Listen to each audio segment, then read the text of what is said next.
Estimados alumnos y alumnas, muchísimas gracias por participar en el foro donde tratamos de ubicar las diferencias entre ética y moral. Veo que han participado con mucha fuerza, con mucha intensidad y con mucha claridad. Tengo en mi pantalla unos datos que quiero comentar respecto a lo que ustedes fueron escribiendo. Por una parte, ustedes hablaron de que ética y moral no son lo mismo. Es un argumento que se encuentra perfilado en las distintas actividades que ustedes han realizado, en distintos comentarios. Efectivamente, no son lo mismo porque una es objeto de estudio de la otra. La moral es objeto de estudio de la ética. Y entonces no podría existir ética si no hay moral, pero al revés sí. Puede existir una serie de comportamientos, de normas, de criterios de actuación y de convivencia que forman la moral sin que exista un proceso de reflexión, una reflexividad del sujeto humano que se enfrenta a pensar las razones por las que actúa como actúa. Eso sería en primer lugar. Alguien más ha señalado también en el desarrollo de la argumentación que las dos posturas se complementan. Efectivamente, la moral complementa la ética porque le da los insumos para pensar los actos humanos, y la ética complementa la moral en la medida que permite cuestionarse y fundamentar también algunas de las acciones. Ahora, alguien lo dijo y lo dijo atinadamente, que la moral siempre está entre nosotros para que podamos convivir. Es nuestro propio invento. Efectivamente, es nuestro propio invento porque no hay normas morales universales. Es posible que existan normas morales universalizables, lo que es un poco distinto.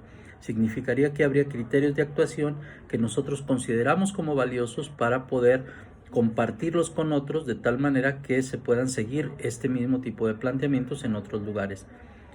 Por otra parte, están asociados estos elementos, como bien lo señalan, a las costumbres de cada país, de cada sociedad, de cada cultura. Podríamos decirlo de la siguiente manera o con el siguiente ejemplo.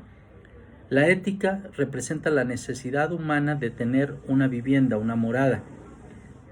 Esta puede ser distinta según la sociedad, la cultura, el clima. Las diferentes maneras de organizar las viviendas, los diferentes modos de construirlas, implicarían las distintas morales, de tal manera que ética y moral serían complementarias. Ahora, hubo un comentario que me llamó particularmente la atención y que llevó a varios de ustedes a estar pensando en el valor de las instituciones, a propósito de un ejemplo de las empresas como referentes de ética. Lo mencionaban con la frase ética en la empresa. Permítanme señalar un ajuste a esta frase. Las instituciones no tienen ética. La ética es una reflexión, y en tanto reflexión sobre la moral, esta solo la realizamos los seres humanos. Las instituciones pueden tener una serie de valores asumidos en lo que hoy se conoce como la misión, la visión y los valores, de acuerdo a un proceso de planeación estratégica, pero este proceso de planeación estratégica funciona a partir de la reflexión de las personas que laboran en ese lugar. De tal manera que cuando se habla de ética en la empresa, se está hablando más de los comportamientos de los sujetos, y esto habría que distinguirlo, que están metidos en la convivencia en esa empresa, en el proceso de producción, de industrialización o de cualquier tipo de circunstancia, para poder formular una serie de comportamientos que sean más o menos aceptados por todos. Entonces, sí quiero enfatizar, las instituciones no tienen ética, solo las personas son las que tienen ética. Ahora, en los últimos ejemplos, decía alguien, se refieren ya en la parte de la argumentación a una serie de principios. Bueno, la moral son principios para actuar, pero ordinariamente no son reflexionados, son pensados o planteados por que nos viene bien a todos tener este tipo de planteamientos, y entonces los vamos siguiendo de manera crítica. De hecho, nacemos en medio de un posicionamiento moral. Nuestra familia tiene una moral, las religiones tienen una postura moral, las escuelas tienen una postura moral, pero no siempre nos dicen y nos señalan cuál es el fundamento o cuáles son las razones de actuar como tal. Ahí sería otro punto importante. Ahora, hay alguien que también señala que la moral es externa y la ética interna. Sí, en tanto que la ética un proceso o resultado de un proceso reflexivo y por eso es interna al sujeto que la realiza. Hay otra frase que ustedes señalan, tú acatas, dice textualmente, cuando tú acatas las normas, estás actuando con ética, o sea, con la moral establecida. Para el plural es moral, para el individuo es ética. Puedes actuar con o sin ética en un contexto determinado que tiene sus propias pautas. Hasta aquí la cita. Aclaremos ahora.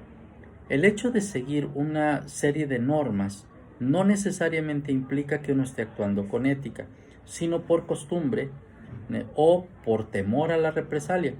Hay algunos vecinos de la moral, que son por un lado la religión y por otra parte el derecho, que ustedes ya habían aludido hace un momento. Entonces sí es importante como reconocer que la actuación humana se puede mover en el plano de la moral, es decir, por la costumbre, o en el plano de la ética fundada en la reflexividad, pero no necesariamente van juntas. Y la última cuestión, alguien señala que se ha quedado reflexionando sobre lo bueno y sobre lo malo que cambia de cultura a cultura.